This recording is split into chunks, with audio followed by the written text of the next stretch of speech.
Hey, what's up? This is Ricardo at Parts People, and in this video, we'll outline the steps for completing a part replacement on your Dell PC. Visit our website and use this coupon for a 5% off discount.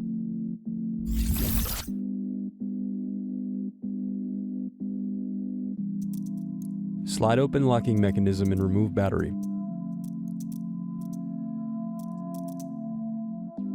Unscrew then remove access door.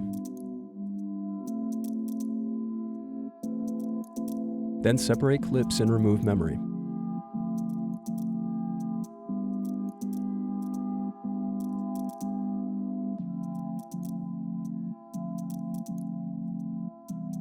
Thanks for watching. Don't forget to like and subscribe if you enjoyed this video.